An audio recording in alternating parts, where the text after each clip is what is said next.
Hello again and Merry Christmas. You know, in the church year, Christmas runs from Christmas Eve on December 24th all the way through January 6th, which is what we in the church call Epiphany. And I'll make another video later and explain what Epiphany is.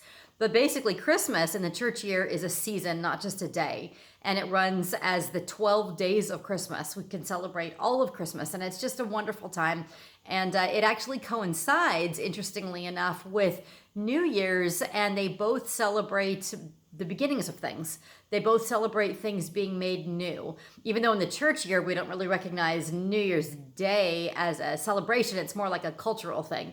But as a religious thing, Christianity also recognizes Christmas, which celebrates the newness of God's promise coming to us in a little baby. You can't get much more new than a little baby. So it's important to take this time, I think, to remember what this means theologically, that God makes all things new. That is just the nature of how God is. That is what God is like, always making things new.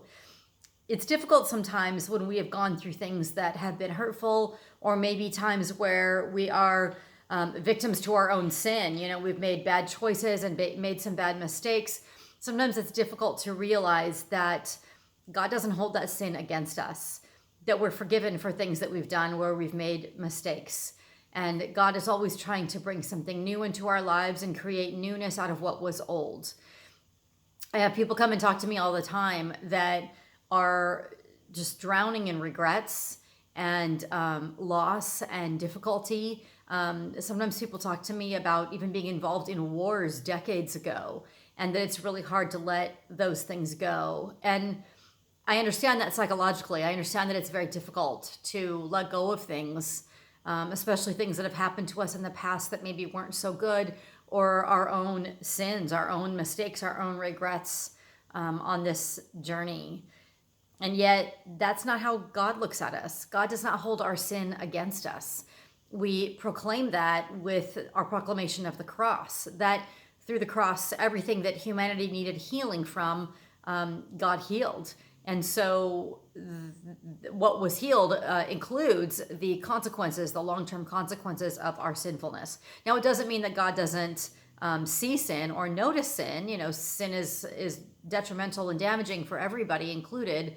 But what it does mean is that the effect of that is gone, and we are forgiven, and we always have been forgiven for that. And scripture tells us that our sin is as far as the east is from the west.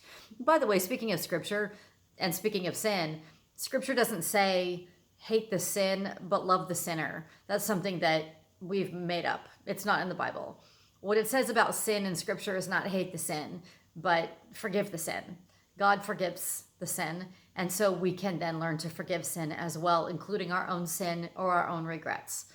And so I hope for you that as you think about Christmas, as this whole Christmas season is wrapping up, the 12 days of Christmas, and also as you are moving into this new year, and in fact, new decade, I hope you realize that God is a God who is constantly in the business of making all things new, including making ourselves new. Every day is a new chance to start over with God.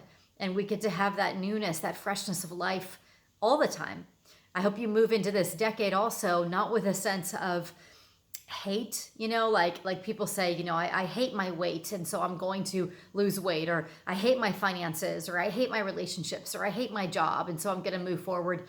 That kind of just focus on hate is very weighty and puts us in, I think, a bad state of mind. It's not helpful. I think instead it would be better to focus on love.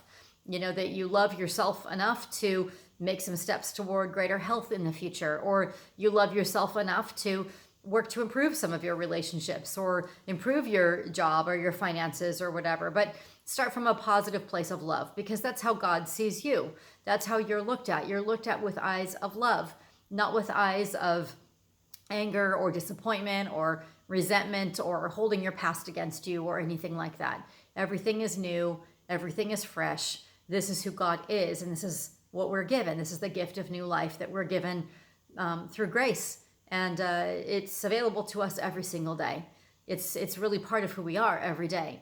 The only thing that really holds us back to our past is repeating in our own mind those narratives that we tell ourselves that keep us chained to our past. But other than that, the stories that we tell ourselves are the only thing that's holding us. Other than that, God sets us free and sets us free daily to become new every single day. Thank you so much for supporting us in this YouTube channel. In the beginning of January, we had this vision of having this YouTube channel to get some of the good news of the gospel. Gospel means good news. And to get some of that outside of our church walls at Cross and Crown Lutheran Church, to get it out into the community and to people who might need it and who might benefit from it. And so we now have 160 subscribers.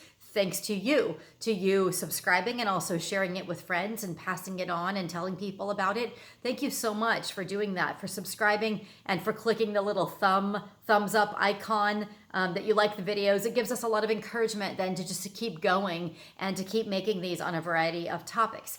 If you have any other topics you'd like me or others in our Cross and Crown congregation to cover, just let us know, and we're very open to talking about any number of things. If you ever want to come visit, we are located in Rancho Cucamonga, California, and our worship service is at 9 a.m. every Sunday morning.